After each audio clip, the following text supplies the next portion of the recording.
master's degree in economics, public policy and business administration. Ali भाई over to you. तो थोड़ा सा आपको प्रोग्राम का मैं ब्रीफ बता दूं। आपकी जो प्रेजेंटेशन वो 20 to 25 मिनट्स तक होगी। उसके बाद किताब तबसरा जनाब उस्मान गाजी साहब पेश करेंगे। उसके बाद जो हमारा क्वेश्चन आंसर का सेशन होगा वो नदीम साहब मॉडरेट करेंगे। और इस सेशन का जो है इख्तितामी कलमात जनाब जिशान हासिम के साथ आएगा। तो अराउंड हमारा कुछ 1 hour 55 1 hour का ये सेशन होगा। तो over to you Ali Salman साहब। Thank you. Thank you, Rizwan. Thank you, Zishan, Usman Qazi, Nadeem Sarwar, and other friends for arranging all this and taking time, showing your interest is kitab ki discussion ke upar. Pleasure. I think I would like to learn a lot from this discussion today. I will try to use my time in this way कि मैं सबसे पहले आप लोगों से share करूंगा कि इस किताब की मोटिवेशन क्या थी, और उसके बाद इसका एक ब्रीफ सा ओवरव्यू मैं आपके सामने रखूंगा, और फिर आखिर में इसके मैसेजेस। सो मोटिवेशन क्या थी, मैंने इस पर क्यों लिखना शुरू किया। आज से तकरीबन 7-8 साल पहले जब मैं ये प्राइम इंस्टीट्यूट की एक फाउंडेशन स्टेज पे काम कर रहा था, उस वक्त लॉन्च नहीं किया था।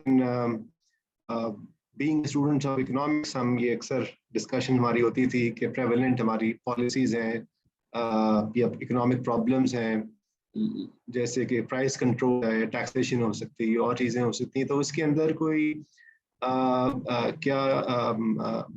इस्लाम की जो प्रिंसिपल्स हैं वो कोई फंक्शनल वक्त फ्राहम करते हैं या नहीं करते। एक तो ज़ाहिर मॉरल प्रिंसिपल्स हैं, वो हर रिलीजन करता है, लेकिन ये कि क्या उससे बढ़ के कोई फंक्शनल ऑपरेटिव प्रिंसिपल्स हैं जो हमें इस्लाम की मैसेजेस में, इसके सोर्सेज में या इसकी हिस्ट्री में थ्रू प्रैक्टिस मिलते हैं या नहीं मिलते हैं। और मुझे याद है कि 2012 या 13 की बात है, हमारे एक दोस्त, जर्मन दोस्त, उनका एक सवाल था कि प्राइस कंट्रोल की इस्लाम में क्या पोजीशन है। सो मेरे लिए बड़ा वो सवाल दिलचस्प था, जो मैंने उसके ऊपर तहकीक शुरू की। तो मैं फिर इस नतीजे पहुंचा कि प्राइस कंट्रोल और इस्लामिक प्रिंसिपल्स ऑफ इकोनॉमी आपस में मुताबिकत नहीं रखते। सो ये मेरे लिए एक डिस्कवरी थी। उसके साथ साथ मैं इस प्रोसेस को या इस अंडरस्टैंडिंग को थोड़ा इवॉल्व करता रहा, और आज से तकरीबन 3 साल पहले यूएस में एक इदारा है एक्टन इंस्टीट्यूट। सो पहले भी जो क्वेश्चन आया वो एक वेस्टर्न बेस्ड एक इंस्टीट्यूशन से आया, और फिर दूसरी दफ़ा भी इत्तेफाक ऐसा हुआ कि उनका इंटरेस्ट था एक्टन इंस्टीट्यूट का कि आप हमें, जब हम अमेरिका में हैं या वेस्ट में हैं, तो हमारे सामने जो प्रॉफिट ऑफ इस्लाम की सल्लल्लाहु अलैहि वसल्लम, उनकी जो शख्सियत है, उसके 1-2 पहलू ही सामने आते हैं और वो आमतौर पर इतने पॉजिटिव नहीं होते हैं। तो हमें इल्म है कि profit of Islam was also a trader and entrepreneur, और उन्होंने एज अ रूलर भी किया मुस्लिम कम्युनिटी को। तो उनके जो इकोनॉमिक प्रिंसिपल्स थे जब उस दौर में थे वो क्या थे, और इसके ऊपर आप कुछ एक कोई बेसिक सा कुछ टेक्स्ट लिखें, तो वो चीज़ आगे आई थिंक इवॉल्व होकर एक किताब की शक्ल में इवेंचुअली बन गई, जो 2 साल में मुकम्मल हुई, और फिर इस साल उसको पब्लिश हुआ, पब्लिकेशन हुई। आई थिंक बड़ी जो इस अरसे में जो एक इंटेलेक्चुअल लेवल के ऊपर जो मुझे एक इस क्वेश्चन का सामना रहा, जो अभी भी है, ज़ाहिर रिजॉल्व नहीं हुआ है फाइनली, वो ये कि किसी भी इकोनॉमिक सिस्टम के अंदर या डिबेट के अंदर ये 2 जो बड़ी टेंशन्स हमें नज़र आती हैं, वो ये 2 पॉइंट्स नज़र आते हैं। वो है कि इकोनॉमिक फ्रीडम और सोशल जस्टिस। जब हम बात करते हैं इकोनॉमिक फ्रीडम दें, तो उस वक्त पहला सवाल ये पैदा होता है, अगर इकोनॉमिक फ्रीडम हम ज़्यादा एक्सपैंड करेंगे तो जिनके पास रिसोर्सेज हैं, जिनके पास कैपिटल है, वो यकीनन उससे ज़्यादा फ़ायदा उठाएंगे, اور جو معاشرے کے جو لیس ایڈوانٹیج سیگمنٹس ہیں, جو لو انکم سیگمنٹس ہیں, یا جن کے پاس ایجوکیشن یا باقی وسائل نہیں ہیں, وہ پیچھے رہ جائیں گے. سو ایک یہ سوشل جسٹس کا جو ایلیمنٹ ہے وہ بار بار سامنے آتا ہے. اور آئی تھنک کسی بھی اکنامک ٹیکسٹ کے اندر ہمیں یہ ٹینشن نظر آئیں گی, اور لہٰذا ہمارے علم میں ہے کہ جو بڑے جو معاشی نظام ابھرے اوور لاسٹ فیو سینچریز, اس کے اندر یہ آئی تھنک دونوں ایشوز کو لے کر کے ایک کلیئر ڈائریکشن بنی. سو ایک سسٹم نے جس کو ہم فری مارکیٹ کیپٹلزم کہتے ہیں, کافی حد تک اکنامک فریڈم کے اوپر زور دیا, اور ایک سسٹم نے مارکسزم یا سوشلزم کمیونزم کی بیسس کے اوپر اس نے زور دیا سوشل ڈسٹریبیوشن کے اوپر, سوشل جسٹس کے اوپر, ویلتھ ڈسٹریبیوشن کے اوپر, پلاننگ کے اوپر. سو یہ اس میں رہیں. اور اگرچہ اس وقت کی دنیا میں بھی کوئی پرفیکٹ اکانومی کسی بھی صورت میں موجود نہیں ہے, لیکن بہرحال ہمیں ایک واضح ٹینڈنسیز نظر آتی ہیں اس ڈیبیٹ کی اکنامک سسٹم کے اندر, اور جو پالیسیز ہیں وہ اسی سے انفلوئنسڈ ہوتی ہیں. سو اس فریم ورک میں جو میری کتاب ہے, میں نے اس میں یہ کوشش کی ہے کہ مورالٹی سے آگے بڑھ کے کوشش کی جائے کہ اس کے جو فنکشنل ایسپیکٹس ہیں اس کے اوپر کوئی بات کی جائے. اور اس کے لیے دیکھنے کی ضرورت یہ ہے کہ جو قرآن کے جو اسلام کے سورسز آف نالج ہیں, قرآن ہے, سنت ہے, حدیث ہے, اس کے علاوہ جو پریکٹسز ہیں صحابہ کی, اس کے اندر ہمیں کون سی ایسی چیزیں ملتی ہیں جو ہمیں اس سسٹم کو سمجھنے میں مدد دے سکتی ہیں, یعنی ان اے کلاسیکل سینس. دوسرا پھر جو ایک obviously اس کے اندر ایک چیلنج یہ پیدا ہوتا ہے کہ ایک طرف یہ تصور ہے کلاسیکل ارلی اسلامک پیریڈ کا اکنامک آرگنائزیشن کا کیا خاکہ تھا, اور دوسری بات یہ ہے کہ پھر جو اسلامی اکنامکس کا جو ڈسپلن ہے پچھلے تقریباً 100 سال سے یہ ایمرج ہوا as a discipline, as a subject. دنیا کی بے شمار ڈپارٹمنٹس میں, یونیورسٹیز میں پڑھایا جاتا ہے, سینکڑوں کتابیں اس پر لکھی جا چکی ہیں اسلامک اکنامکس کے اوپر, اور پرٹیکولرلی اسلامک بینکنگ ہے, فائنانس کے اوپر.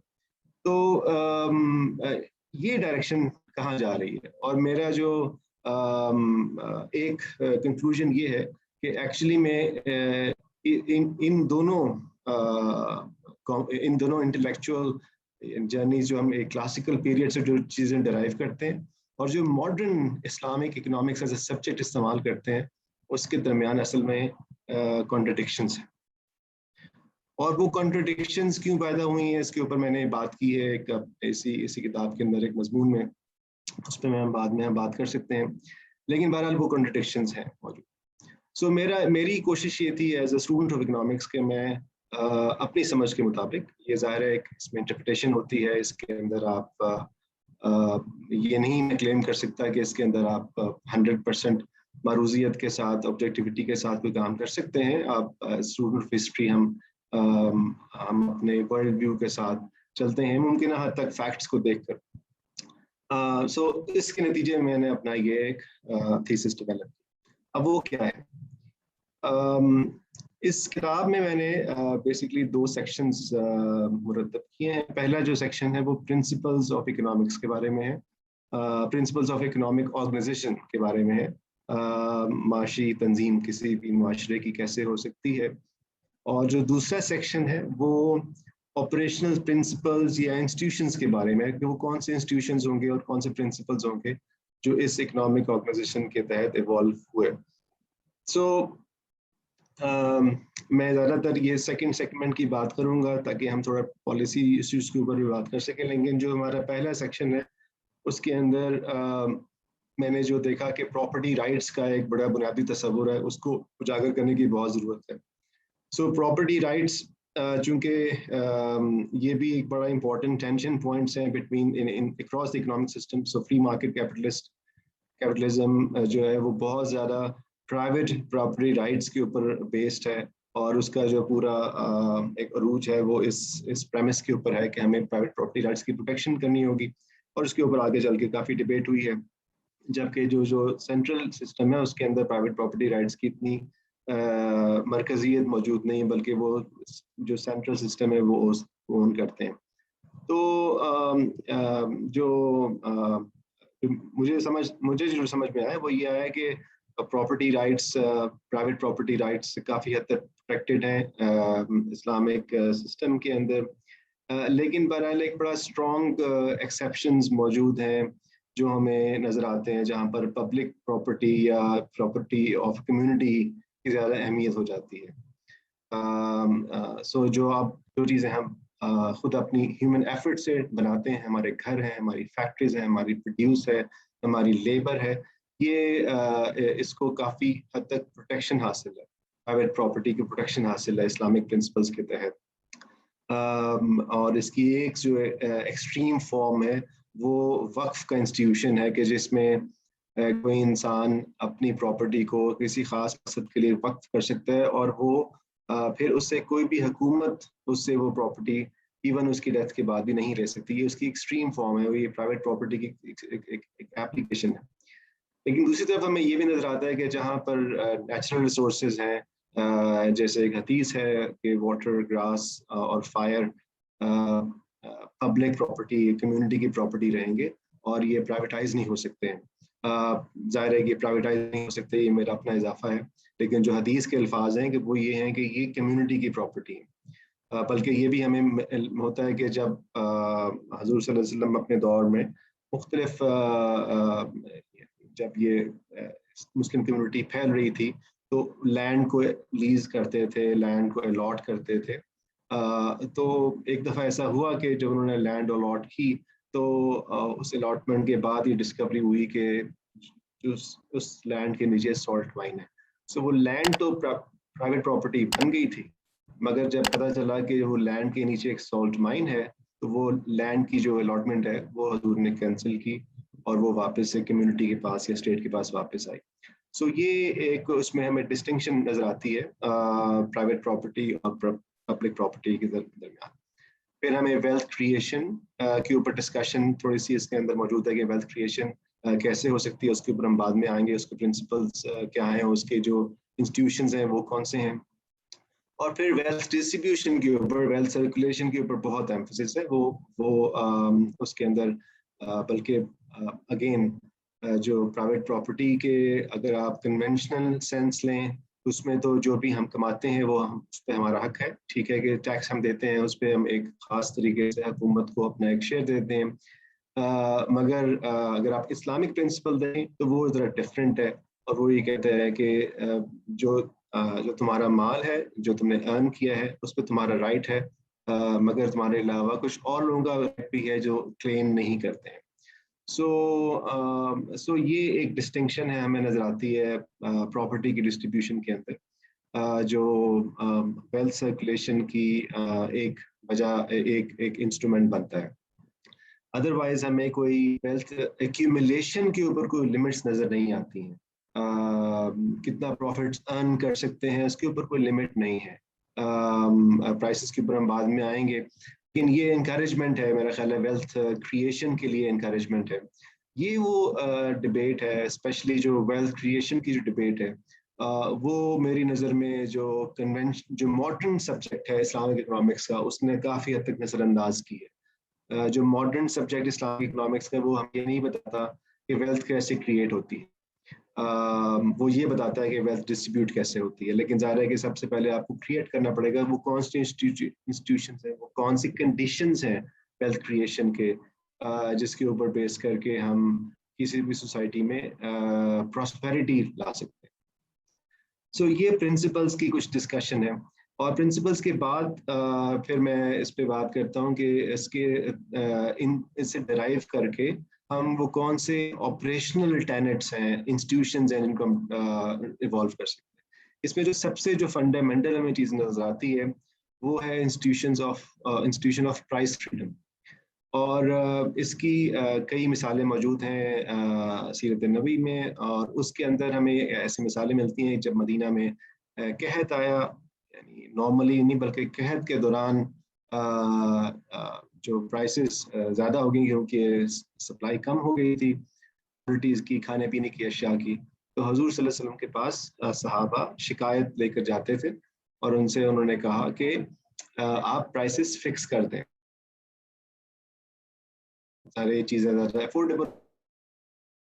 تو حضور نے مختلف موقعوں پر اس کو منع کیا، اس کو ہم تسعیر کہتے ہیں، اور کہا کہ پرائسز ایک ڈیوائن فنکشن ہے اور میں اس میں انٹروین نہیں کروں گا. تو یہ ایک بڑا امپورٹنٹ پرنسپل ہے جو انہوں نے سیٹ کیا پرائس فریڈم کے پوائنٹ آف ویو سے. لیکن ساتھ ہی ساتھ جو ہمیں اسپیشلی مدینہ کے دور میں یہ ساری ڈسکشنز زیادہ انوالو ہوئی ہیں، تو ہمیں نظر آتا ہے کہ کنزیومر پروٹیکشن کے جو میجرز ہیں وہ بھی لیے گئے. یہ بات اس وقت بھی اسٹیبلش تھی کہ ایکسپلوٹیشن ہوتی ہے، یعنی ٹریڈرز ایکسپلوئٹ کرتے ہیں، کر سکتے ہیں. تو اس کو چیک کرنے کے لیے کیا ہمیں پرائسز کو کنٹرول کرنا چاہیے، جس طرح ہم آج کل پاکستان میں دیکھتے ہیں اور بھی جگہ دیکھتے ہیں کہ جی پرائسز کو کنٹرول کریں، میجسٹریٹس رکھیں، چھاپے ماریں، یا ہمیں کسی اور طرف جانا چاہیے.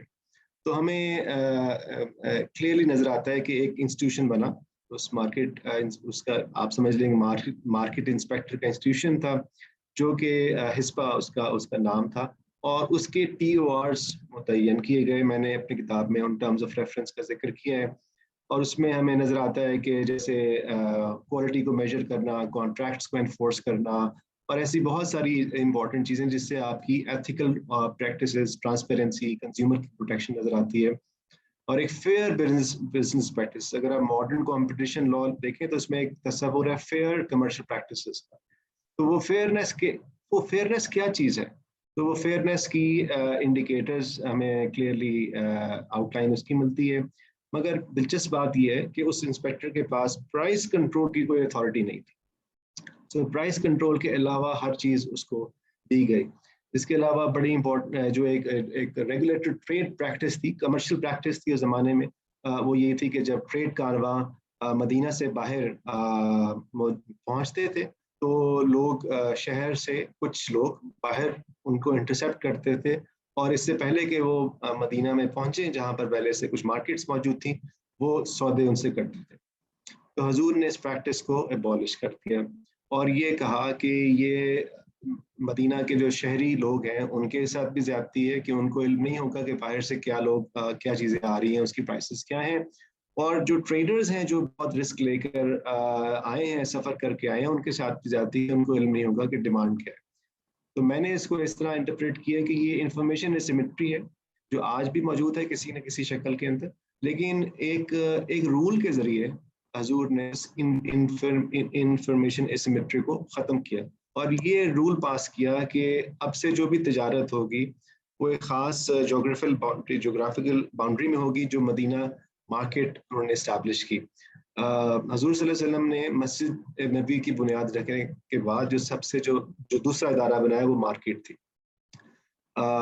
آفس یا اسٹیبلشمنٹ یا سرکاری کوئی محل وغیرہ انہوں نے نہیں بنایا، مگر انہوں نے مارکیٹ ضرور اسٹیبلش کی، اور اس مارکیٹ کے اندر انہوں نے یہ امپورٹنٹ ایک تو یہ کچھ پرنسپلس بنائے، اور اس کے ساتھ یہ بھی ڈکلیئر کیا کہ مسلمانوں کی مارکیٹ میں کوئی ٹیرف نہیں ہوگا. مدینہ میں اس مارکیٹ سے پہلے 3 مارکیٹس اور موجود تھیں، اور وہاں پر ٹیرفس یا آکٹرائی موجود تھے، اور جو بھی ٹریڈرز تھے وہ پے کرتے تھے، جو اس کو ہم ماڈرن شکل میں اس کو ہم ٹیرف کہیں گے. لیکن حضور نے کہا کہ یہ آپ اس کو ٹیرف یہاں پر نہیں ہوگا، جس سے یہ ہوا نیچرلی کہ وہ وہاں پر ٹریڈرز کا انٹرسٹ زیادہ ہو گیا، وہاں پر کنزیومرز انٹرسٹ زیادہ ہو گیا، تو ایک ان کو ایڈوانٹیج ملا، اور وہ جو مارکیٹ ہے وہ زیادہ ارلی اسٹیبلش ہو گئی. تو جس نے بعد میں جا کر ایک ظاہر ہے وہ ایکسپینڈ بھی ہوئے، وہ جو مارکیٹس ہیں وہ پرنسپلز اس طرح ایکسپینڈ ہوئے. تو یہ ایک بڑا امپورٹنٹ پرنسپل ہے، اکنامک فریڈم اور کنزیومر پروٹیکشن کا ایک بیلنس ہمیں ملتا ہے ان رولز کی شکل میں. پھر اس کے ساتھ جب ہم نے بعد میں دیکھا کہ ہمارے علم میں ہے کہ جو اسلام کے اراکین ہے اس میں زکوٰۃ امپورٹنٹ ہے. زکوٰۃ کے اوپر ڈسکشن لمیٹڈ ہے، یعنی قرآنی ٹیکسٹ کی حد تک، لیکن ہمیں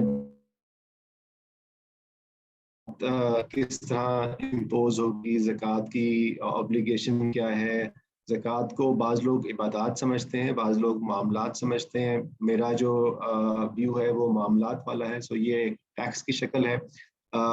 ये सिर्फ एक चैरिटी नहीं है, बल्कि एक ये टैक्स है जो हुकूमत लेती है और उसको मुख्तलिफ शरहों में इम्पोज कर सकती है। अगर उस ज़कात की सिर्फ हम लिमिटेड फॉर्म लें, जैसे हम समझते हैं कि 2.5% on the assets accumulated over 1 year time period, ज़ाहिर है वो इसकी लिमिटेड फॉर्मुलेशन है। लेकिन मैंने जो मौजूदा रिसर्च है उसकी रोशनी में इस चीज़ को केस प्रेजेंट किया है कि ज़कात असल में वेरी करती है फ्रॉम 2.5% टू 20%, और सोर्सेज ऑफ इनकम के हिसाब से इसके जो रेट्स हैं वो वेरी करेंगे, मगर वो एक फ्लैट टैक्स की शक्ल में इम्पोज होगी। और उसका जो हाईएस्ट टैक्स रेट है वो 20% है, जो उन लोगों पर लगता है जो नेचुरल रिसोर्सेज के अंदर इन्वॉल्व है। सो वो मिनिमम एंड हाईएस्ट रेट के में मिल जाती है, स्लैब्स मिल जाती है। इसके साथ सो एक ये इसमें मैंने ये आर्गुमेंट भी पेश किया है कि चूंकि ये एक अगर आप इसको समझें तो zakat as a tax become part of the religious obligation. तो एक तरह से एक अगर आपने गवर्नमेंट ज़कात बेस्ड रेवेन्यूज के ऊपर और एक और टैक्स है जिसको मैं लैंड टैक्स कहता हूँ, अगर इसके ऊपर डिपेंडेंट है तो इसके नतीजे में बनने वाली जो हुकूमत है वो अपने साइज के हिसाब से एक लिमिटेड गवर्नमेंट होगी। The government can not impose unlimited amounts of tax. मेरी इस किताब की रिसर्च के दौरान मोहतरम जावेद गामदी साहब से कई मुलाकात हुई जब मलेशिया में था। तो उनका ये व्यू था कि ये इसके अंदर हिकमत यही है कि हमें एक तरह से गवर्नमेंट की साइज के ऊपर एक डिवाइन लिमिटेशन आ गई। सो ये बड़ा इंटरेस्टिंग उनका एक आर्ग्यूमेंट था, जो क्लासिकल लिटरल सेंस में लिमिटेड गवर्नमेंट का तस्वुर है, मगर उसकी फिस्कल लिमिटेशंस इस तरह डिफाइन होती हैं from a religious angle obviously. So उसकी डिस्कशन है। फिर हमने जो इसमें एक और इम्पोर्टेंट जो मुख्तलिफ सेक्शंस हैं वो सोशल प्रोटेक्शन के हैं कि हमने तो कंज्यूमर प्रोटेक्शन की बात की, लेकिन इसके साथ साथ सोशल प्रोटेक्शन के ऊपर अब बहुत जोर है कि जी हमने ये एहसास चलाना है, हमने बाकी चीज़ें करनी है, जो ठीक है उसकी ज़रूरत है। लेकिन जो एम्फेसिस है, जो मेरा अपनी अंडरस्टैंडिंग है वो ये है कि सोशल प्रोटेक्शन के ऊपर बहुत एम्फेसिस है, मगर यूजुअली वो डिस्ट्रीब्यूशन सोसाइटी के जरिए हो रही है, वो पीपल थ्रू पीपल एंगेजमेंट है। उसमें ज़कात को छोड़ के अगर आप बाकी चैरिटी देखें, सदक़ात देखें, इसके साथ जो दो बड़े इंस्टीट्यूशंस इस्टेब्लिश हुए वो इंस्टीट्यूशन ऑफ वक्फ है और इसके अलावा इंस्टीट्यूशन ऑफ इनहेरिटेंस है। सो इनहेरिटेंस के जो लॉज हैं वो हमारे इल्म में हैं, उसकी काफ़ी डिटेल मौजूद है। वो एसेंशियली डिस्ट्रीब्यूशन के ऊपर है कि वो कंसंट्रेशन नहीं है बल्कि वो डिस्ट्रीब्यूशन की तरफ हमें लेके जाते हैं। इंस्टीट्यूशन ऑफ वक्फ को बड़ा इम्पोर्टेंट हिस्टोरिकल इंस्टीट्यूशन है जिसने फॉर सेंचुरीज सर्वाइव किया। Till Ottoman empire institution of waqf मौजूद था और अपने उसी फॉर्म में मौजूद था जब वो जब ये ओरिजिनेट हुआ था अहद नबवी में। इंटरेस्टिंगली हुज़ूर सल्लल्लाहु अलैहि वसल्लम ने ये जो डेरिवेशन थी या जो एप्लीकेशन थी उन्होंने एक ज्यूइश ट्राइब से ली थी। तो ये प्रैक्टिस वहाँ से चल रही थी। जब आपने उनको देखा तो उसको पसंद किया और उसको एस्टैब्लिश कर दिया एज अ सोशल प्रैक्टिस। सो आप इससे अंदाज़ा करें कि वो जो एज अ इंस्टीट्यूशन ऑफ वक्फ वो एक सोशल वेलफेयर का इदारा बना, चैरिटेबल इंस्टीट्यूशन बना, उससे एजुकेशन, उससे हेल्थ, उससे बाकी जो अखराजात हैं उस प्रॉपर्टी से हासिल होने वाली इनकम के ज़रिए वो पूरी होती थी। इंटरेस्टिंगली ऑटोमन एम्पायर में वही वक्फ था जो एक तरह से माइक्रो फाइनेंस लेंडिंग का काम भी करता था। सो एक बड़ा एक डायनेमिक सोशल इकोनॉमिक इंस्टीट्यूशन हमें मिला, जिसने फॉर सेंचुरीज एक क्वेश्चन के तौर पर काम किया जो कि एसेंशियली हुकूमत के पास नहीं था। इसमें डिफरेंट व्यूज हैं। बस जी sorry to interrupt you, 5 more minutes, okay, so wind up करना ताकि जी थैंक यू। मैं 5 मिनट्स, थैंक यू।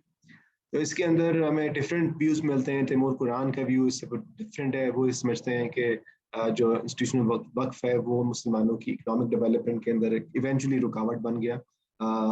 अगरचे उनका जो एक और रिसेंटली थीसिस आया वो zakat as an instrument for limited government, वो बिल्कुल वही है जो मैंने आपसे जिक्र किया। as a tool. So اس کے اندر سارے یہ ڈیبیٹس موجود ہیں.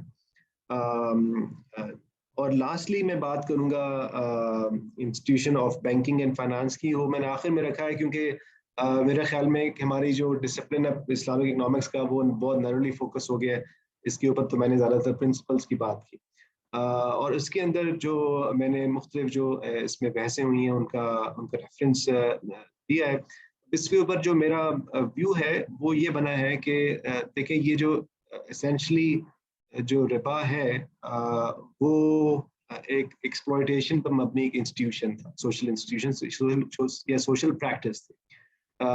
یہی ڈاکٹر فضل الرحمان کا ویو ہے اور بہت سے جیت اسکالرز ہیں اسلام کے, ان کا بھی یہی ویو ہے کہ وہ ایک ایکسپلوئٹیشن پہ بیس پریکٹس تھی جو بعد میں جس کی کنڈمنیشن قرآن میں ہوئی ہے, جس کو پھر روکا گیا, جس کو چھوڑ دیا گیا. مگر کیا یہ بینکنگ انٹرسٹ ہے اور کیا اکنامک ہسٹری میں مسلمانوں کی ہسٹری میں کیا انٹرسٹ بالکل ایبسنٹ تھا؟ اس پر ویو یہ ہے کہ انٹرسٹ کسی نہ کسی فارم میں پریکٹس ہوتا تھا, ٹریڈ کے اندر بھی ہوتا تھا. اور ریسنٹلی جب کمرشل بینکس ایوالو ہوئے پچھلے 150-200 سالوں میں, تو اس کے ساتھ مسلم بینکس بھی ایوالو ہوئے. جو مسلم بینکس ہیں وہ اسلامک بینک سے بہت مختلف تھے, اور جو مسلم بینکس ہیں وہ ویسے ہی انٹرسٹ چارج کرتے تھے جس طرح Islamic banks I would say implicitly interest charge کرتے ہیں, مگر اس کو وہ ڈفرینٹ نام دیتے ہیں. بہرحال سو یہ اس کے اوپر ایک کافی لمبی بحث ہمارے یہاں ظاہر ابھی بھی موجود ہوتی ہے.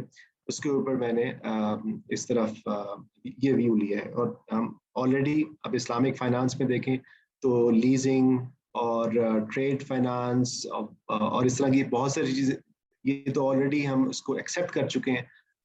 سو میرا خیال ہے یہ چیزیں آگے ایوالو ہوں گی. So this is actually my probably last point. جو میں نے کتاب کے جو آخری حصے کے اندر تھوڑا سا ذکر کیا ہے اسلامک اکنامکس کی ایوولوشن کا, اور جب سے یہ ماڈرن ڈسکشن شروع ہوئی ہے, مولانا مودودی اسپیشلی اس کے ون آف دا پائنیئرز ہیں, وہاں سے ڈسکشن شروع ہوئی. اور یہ مسلمانوں کا جو تھاٹ پروسیس انٹلیکچوئل جرنی ہے پچھلے 100 سالوں میں وہ کیسا رہا ہے, اس کے اندر کیا پرابلمس آئی ہیں, اس کا میں نے کچھ ذکر کیا ہے. بہرحال میں اس طرف ابھی نہیں جاتا, اور اگر کوئی کوشچن آنسرز میں ہمیں ضرورت پڑے گی تو ہم وہ ڈسکشن کر سکتے ہیں. I stop here and I thank you for your attention. بہت شکریہ علی سلمان صاحب, بہت ہی تفصیل سے آپ نے سارا اپنی کتاب